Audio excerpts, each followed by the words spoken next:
Nilipata bahati ya kutembelea mabanda ya maonyesho manne.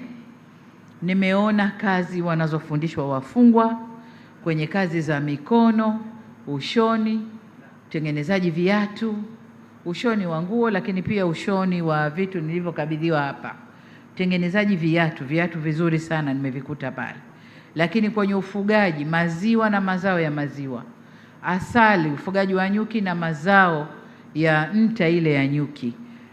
Mambo ni mazuri sana. Natambua pia magereza ni wazuri kwenye kuchonga vifaa hivi, makochi, vitanda, makabati na mambo mengine, wazuri sana. Kwa hiyo fani zote hizi zinafundishwa kwa wanafunzi wetu. Changamoto ilipo, wakitoka wanakwenda kufanya nini? Wanakwenda kuanzia wapi?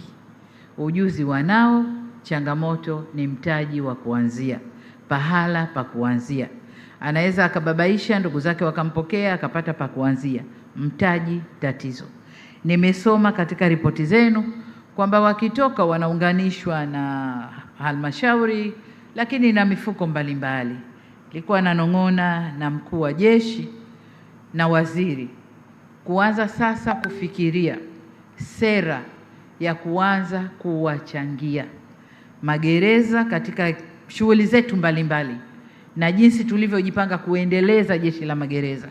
Lianze sasa mfuko maalumu kwa wale wafungwa wanaotoka na ujuzi mzuri, kuanza kupatiwa chochote cha kwenda kuanzia kazi,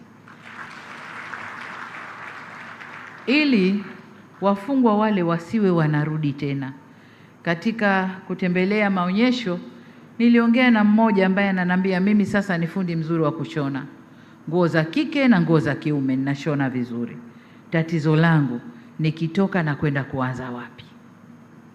Ndugu zangu sawa watanipokea, lakini nakwenda kuanza wapi? Naanzia na nini?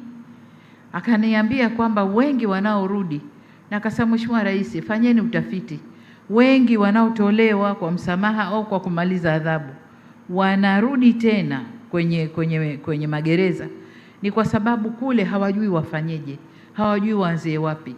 Wanafanya kwa makusudi uhalifu, akamatwe, ashtakiwe, arudi huku anakolala na kula bure, maisha yaendelee, umri uendelee. Kwa hiyo hayo si mambo mazuri. Kwa ningekuomba mkuu wa jeshi, hebu yafanyeni utafiti na tuone jinsi ya kushughulika nayo.